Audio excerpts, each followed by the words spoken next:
En la clase de hoy vamos a ver una de las metodologías más importantes dentro de un estudio de estadística, que es el llamado análisis de la varianza. Y justamente en esta diapositiva hemos colocado a manera de homenaje la imagen de Sir Ronald Fisher, que nació en Londres en 1890, fue estadístico y biólogo y justamente usó la matemática para combinar con las leyes de Mendel y desarrollar una teoría del nuevo darwinismo con la selección natural. Fue especialmente contratado siendo muy joven para trabajar en la Estación Experimental Agrícola de Rostantit Research, donde desarrolló justamente la metodología del análisis de la varianza. Esto lo convirtió en un famoso bioestadístico, eh, donde se lo llamó justamente a analizar todos los trabajos de investigación que desde 1840 venía haciendo la estación experimental. Se lo considera, por lo tanto, uno de los padres de la estadística moderna y del diseño de experimentos. Para los biólogos fue realmente lo más grande después de Darwin y fue el arquitecto del desarrollo de lo que se conoce como el neodarwinismo. También los agricultores lo consideran como un salvador de morir de millones de personas de hambre, ya que organizó unos programas racionales de cultivo. Este hombre finalmente muere en Adelaida, Australia, producto de un cáncer en 1962. Al principio de este cursado habíamos visto que nosotros podemos estar frente a los fenómenos o estudios de la naturaleza en una actitud más bien contemplativa, donde desarrollábamos una investigación a través de un diseño de muestreo y ese diseño de muestreo justamente desarrollábamos, vamos a verlo en una clase particular, que genera muestras aleatorias de acuerdo a la metodología, genera estadígrafos y estos estadígrafos van a ser aplicados sobre datos que se llaman datos observacionales, porque uno no influye en los resultados, sino que observa su comportamiento en la naturaleza. Estos tipos de datos observacionales son muy comunes, por ejemplo, en el área de recursos naturales y de gran desarrollo. Las conjeturas que se pueden desarrollar a partir de estos datos observacionales son conjeturas débiles, ya que solamente son de observación y pueden llegar a establecerse alguna posible relación entre variables, pero no podemos aseverar o conjeturar demostraciones de causas-efectos si no se lo hace a través de lo que se llama diseño de experimento. Los diseños de experimento, una vez estructurados y ejecutados, generan datos experimentales. Lo que vamos a ver hoy día es metodologías para poder analizar estos tipos de datos, tanto observacionales como experimentales, porque sirven para los dos casos, a través de lo que se llama análisis de la varianza. ¿Cuál es el problema en realidad? Vamos a ver que siempre dentro de lo que se llaman pruebas de hipótesis, nosotros hemos visto en las clases anteriores, primero cuando teníamos que comparar una media con un valor específico definido en el problema, y según la situación que tuviéramos podía ser que la varianza fuera conocida y la muestra fuera grande, y gracias al teorema del límite central podríamos usar el estadígrafo de prueba Z. Si la variable original tiene distribución normal y la varianza es desconocida, la podemos estimar a través del S cuadrado, y el tamaño de muestra es pequeña, podríamos usar, recuerden ustedes, la distribución Taylor-Studer. También habíamos visto en el caso en que las hipótesis postularan o conjeturaran comparar dos medias de dos poblaciones diferentes, lo que impone la hipótesis nula, que esas dos medias son iguales, por lo tanto en realidad no son dos poblaciones, sino que es una sola, ya que tienen la misma media. Y el estadígrafo de prueba, para ver si rechazamos nuestra hipótesis nula, puede ser otra vez si la varianza es conocida y si el N es mayor el 30 es suficientemente grande, utilizamos Z.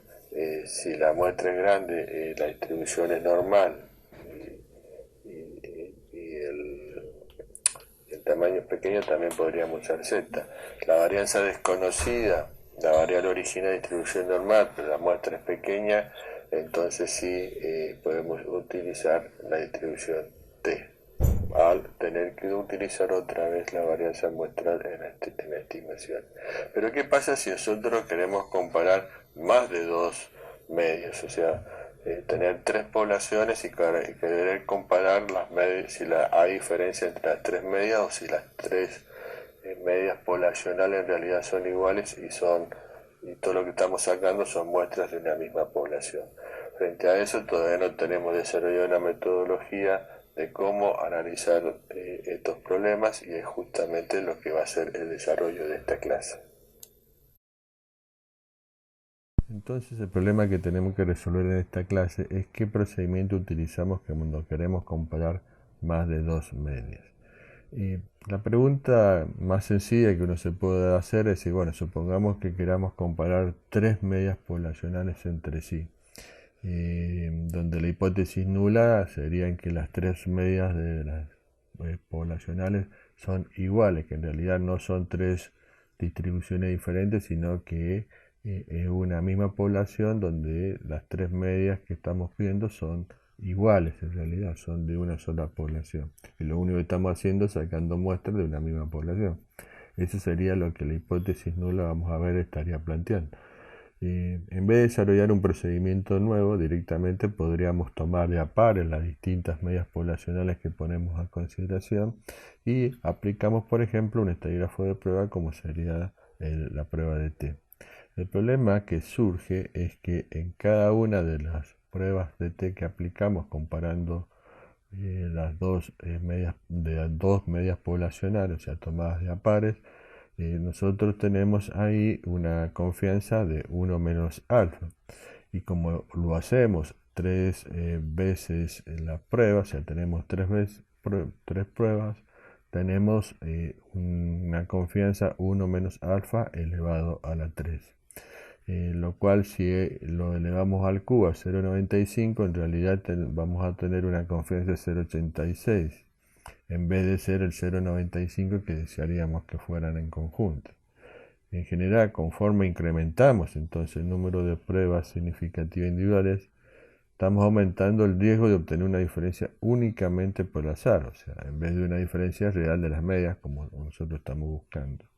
Por lo tanto, el riesgo de error tipo 1 va a ir aumentando, se va incrementando. Por ejemplo, si lo despejamos de este 1 menos alfa que va a ser igual a 0,86 en el caso de realizar las tres pruebas, si despejamos ahí vamos a ver que el alfa va a tomar un valor de 0,14, que nada tiene que ver con el 0,05 que nosotros fijamos para cometer el error. Por lo tanto, esta metodología de ir repitiendo de a 2 trae este problema que nos va aumentando la probabilidad de cometer un error tipo 1. Por lo tanto, vamos a buscar otra metodología, otra forma de analizar donde este inconveniente no esté sucediendo y se mantenga la probabilidad de error tipo 1 con el valor que nosotros fijamos en la prueba. Antes de desarrollar una metodología que resuelva nuestro problema de cómo de encontrar una metodología que pueda comparar más de dos medias poblacionales sin tener el problema de que esté cambiándose nuestra probabilidad de cometer el error tipo 1, vamos a conocer en profundidad una herramienta que utilizaremos justamente en esta metodología, que es utilizar la llamada distribución F de Snedeker, también conocida como distribución F de Fisher o distribución F de Fisher-Snedeker. Si nosotros tuviéramos dos variables, U sub 1 y 2 sub 2, variables aleatorias, las dos variables son independientes entre sí y cada una de estas variables tiene una distribución G cuadrada. Recuerden que la distribución G cuadrada tiene como parámetro un grado de libertad. Por lo tanto, U sub 1 que tiene una distribución G cuadrado con nu sub 1 grado de libertad. U sub 2 también una variable aleatoria que tiene distribución G cuadrado con nu sub 2 grados de libertad y entre ellas son independientes.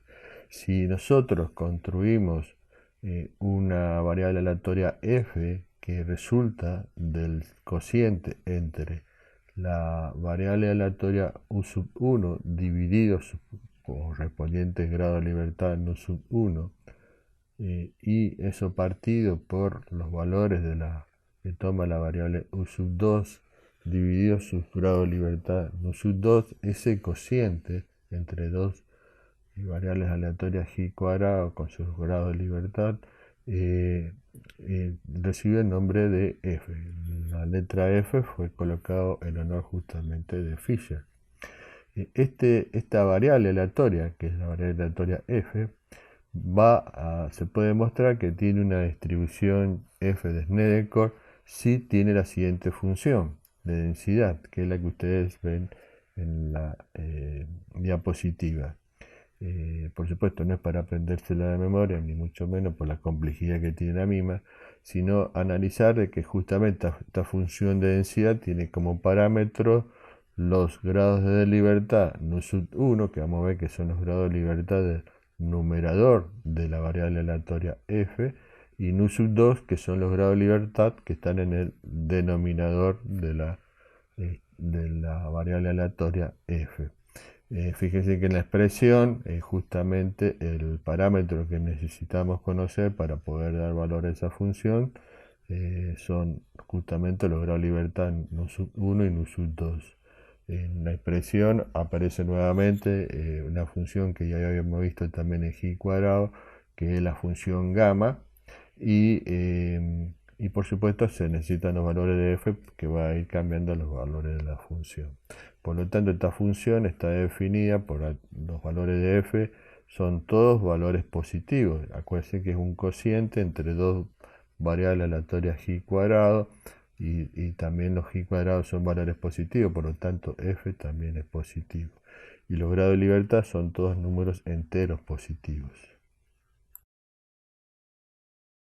Dada la función de densidad de una distribución f de Snedeker, veamos cuál es su gráfica correspondiente. Recuerden ustedes que hemos definido que el f es un cociente entre dos variables aleatorias g cuadrado con su grado de libertad. Y si el g cuadrado justamente tendría asimetrías positivas. En el caso de la f pasa exactamente lo mismo. Tenemos que la asimetría positiva es muy marcada cuando los grados de libertad del numerador y del denominador son valores pequeños, y a medida que estos grados de libertad van aumentando, la asimetría es menos marcada de la figura que se obtiene al respecto al aplicar la función de densidad para los distintos valores de f. Por lo tanto, como esto depende de los grados de libertad tanto del numerador y del denominador, esto genera una familia de distribuciones de f. Vamos a tener distintas distribuciones según los grados de libertad que tengan numerador y denominador. En los parámetros que definen a estas familias justamente son los grados de libertad del numerador y denominador.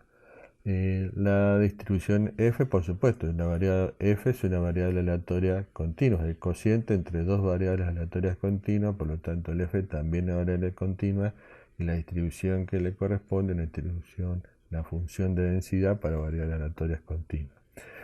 Siempre f tiene un sesgo positivo, mientras los grados de libertad son menores, es muy marcadamente asimétrica positiva, y a medida que van creciendo el sesgo se hace un poco menor, pero también se puede ver ese sesgo positivo. Los valores de f nunca pueden ser negativos, son cocientes entre dos g cuadrados que son también siempre positivos, por lo tanto f nunca es negativa. Y a partir que aumentan los valores, la curva se aproxima al eje X, pero en realidad nunca la tocan. Pasa igual que la normal, que las colas son asintóticas al eje.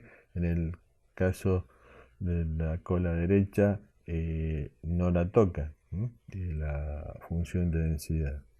y siempre la distribución de f está asociado a una relación, a un cociente entre varianzas, como vamos a ver ahora y desarrollar este concepto. Así como en G cuadrado, distribución de Stude, distribución de Z, y hemos usado tablas para obtener los valores en consecuencia de esas funciones de densidades. En la distribución f también tenemos tablas y observen lo siguiente, vamos a encontrar tablas para cuando el valor de alfa es de 0,05 y tablas también para cuando el alfa es de 0,01. Siempre miren el encabezado de las tablas para ver el dibujo correspondiente y cómo está marcado. En este caso, esta tabla que estamos mostrando en la diapositiva, que es una tabla para valores de nivel de significancia de 0,05. ¿Cómo se utilizan estas tablas? Y en esta tabla son de doble entrada. Por filas se entra por los grados de libertad del denominador y por columnas por los grados de libertad del numerador. Por ejemplo, si los grados de libertad del numerador fueran de 3 y los grados de libertad del denominador fuera 10, buscamos la intersección entre 3 y 10 y este valor daría 3,7083. Ese es el valor correspondiente al f si los grados de libertad del numerador fueran de 3 y del denominador fueran de 10. Si no queremos usar tablas y tenemos una planilla electrónica, podemos usar una de las funciones de su librería, que es la que figura en la filmina, la distribución para f, y fíjese que aparece una CD que dice que es cola a la derecha. Eso significa que justamente los valores en este caso de probabilidad que va a devolver, está dada por la cola de la derecha. Los argumentos de esta función son los valores de x, o sea que en este caso, para usar esta función, nosotros en el ejemplo que dimos de 3 y 10 grados de libertad, tendríamos que colocar 3,7083. Los grados de libertad 1 serían las del numerador, en este caso sería 3. Y los grados de libertad del denominador sería 10. Si colocamos esta función con estos valores, y ustedes pueden probarlo con sus planillas electrónicas, le tiene que devolver un valor de probabilidad de 0,05. Ya que cuando usamos la tabla, justamente usamos esta tabla 0,05 y entramos por filas y columnas y hemos obtenido el valor de x correspondiente. En cambio, si queremos ver cuál es el valor de g cuadrado, como lo que está mostrando la tabla, tenemos que usar la función inversa de f con cola a la derecha. Entonces ahí colocamos la probabilidad, en este caso, como es cola a la derecha, de 0,05. Los grados de libertad del numerador serían 3 y los grados de libertad del denominador serían 10. Si colocan esa función con estos valores, les va a devolver justamente el valor 3,7083.